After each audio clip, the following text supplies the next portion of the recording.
He had a basketball and he had a hoop tied to a tree in a house that we lived in at that time. But he wasn't really into it. But he was a 9 or 10. He started picking it up. Everybody else is playing football and other sports. I don't think he fits in. I don't think he feels to fits in. Marcus was shooting around in the sports hall one day when his father's coworker, Donnell Williams, came up to him and said he wanted to start teaching the kids in the area more about the game of basketball. Donnell saw himself in Marcus and took the 10-year-old under his wing into pickup games with other adults. It's just this wiry kid, just hoping to play ball. Love to shoot the ball, love to shoot the ball. The further the better. Would probably miss more than he made at the time. But it was all the beginning of him honing his skills. At that time, it was just about the love of the game. We taught him how to play defense, and which he was more interested in playing offense as opposed to defense, like most kids his age did. He would always make sure that I would get picked up and be like, no, Marcus is playing. Make sure he gets on the team. I made sure he played on my team because I wanted him to get in there and have an opportunity to play and learn how to play with these bigger guys and improve his skills. The proof's in the pudding. Quirk's game continued to develop and he outgrew the basketball scene in Brunei. So he completed high school at Charnwood College playing for the Leicester Ryder Basketball Academy in the UK. We knew that school had good connections with coaches in colleges in the US. The one he chose, one of the main reasons was that they did have good connections. I went from being like the biggest fish in a tiny pond to got to the UK and I was like the worst player there by far. Cornell College head coach Dave Schlaba learned of Marcus through word of mouth at a basketball camp here in Iowa. He talked to Marcus's Academy's girls basketball coach, and the 6'5" European piqued Schlaba's interest, so he hit the recruiting trail for Quirk. Like the whole recruiting process was pretty much through Zooms and WhatsApp, and did most of it that way. Quirk later committed to Cornell, his only American offer, but little did he know his story was just beginning. America is it's like all the stereotypes you see on TV and Hollywood films come to life. It's just louder and bigger. Marcus Quirk moved to Iowa from the UK to continue his basketball career and play for Cornell College in Mount Vernon, a town with a population of 4,500. The cultural changes of school being different, basketball, just I'm feeling behind everyone, and then trying to fit in as an outsider, being an international student. Being a small town and a small school helped because people know who you are. The biggest transition to America was the game of basketball for Quirk. Schlaba wanted Quirk to improve his shooting to help with that transition, and Quirk became infatuated with the shooting machine. I'd seen one once before in my life, coming from abroad. So for me, that was magical. I was genuinely shooting hundreds of shots every day. Not even as I want to work hard, but wow, I have access to this. This is amazing. This is fun. With the extra work that Marcus was putting in to improve his jump shot, he improved enough to impress Coach Schlaba. We were working out and he said, Marcus, come in my office real quick. He said, Marcus, I think we're going to start you next game. And honestly, my reaction, I don't remember what I said, but it was something along the lines of are you sure? Because I was averaging 3-4 points a game. I didn't even think I should be getting in the games.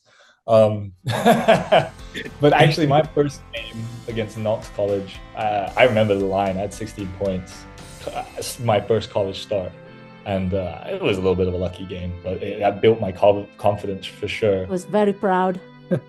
very proud. Quirk's freshman class was the core that would rebuild the Cornell Ram basketball program. After only winning 6 games his freshman year, the group improved each year and put it together in Quirk's senior year. So it was just kind of when it naturally clicked and came together. It's our last year. Let's make it happen. We're the seniors. We're the leaders now. Come senior day on February 19th, 2022, Mike and Quan Quirk were unable to make the trip all the way to Iowa to walk across the court with Marcus. That is the downside of, pursuing these opportunities in other parts of the world. You can't be there all the time, unfortunately. Yeah. They called upon their old friend to help them out and to have someone there to support Marcus. That friend was the one who helped Marcus develop his passion for the game, Donnell Williams. My goodness, I was so humbled by him allowing me to come up there and share that moment with him. That was so special. Senior year was crazy. It was what we had planned over the 4 years and our goals to accomplish. we're going to win more games every year. And then senior year, we're going to win the conference tournament. We're going to go to the national tournament. And then everything we said we were going to do, we did. And so it was just very, very gratifying. With his 4-year degree in hand, Marcus eyed the next step of his journey, completing his master's in computer science and engineering and more basketball. Genuinely dozens and dozens of D3 coaches reaching out, which was so weird compared to my first recruiting process, where it was just like one coach who happened to know a guy. It was really hard to turn down from just from an ego point of view, as a 4-year D3 athlete, to be able to say I've got D2 schools calling and who are interested. Quirk turned to his parents for a little bit of advice during this tough decision. I do remember saying to him, well, if you go for the one in the US, you might think later in life, oh, what that Taiwan one, I wish I'd done that. Quirk decided to attend National Formosa University in Taiwan, and after 2 years there, he had just his thesis left to complete his master's. So he eyed the 2024 Plus League draft in Taiwan as his next step. One obstacle stood in his way, however, as each team was only allowed to have one international player on their team, meaning Marcus was going to have to beat out a player already on a team. So, of course, like as a parents, we worried as well, and just hope upon hope that he will get in. Leading up to the draft, I wasn't hearing from any teams until like 2 days before. The team with the 5th pick called me and said, we want to use the 5th pick on you. And I was like, oh wow, that's amazing.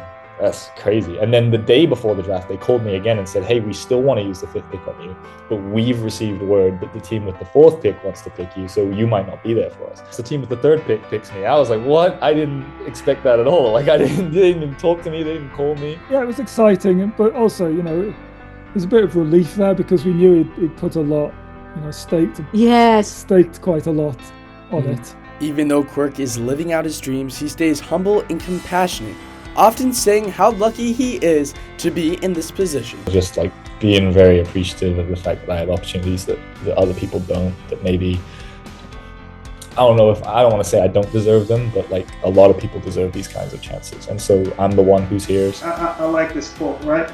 Very thoughtful. And can you read that? That's so Marcus. The rest of the season, Quirk looks to grow into an everyday starter for the Steelers, as well as move into a scoring role to help himself earn a second professional contract after his rookie deal is done. From Cornell College, I'm Joel Keller, DITV Sports.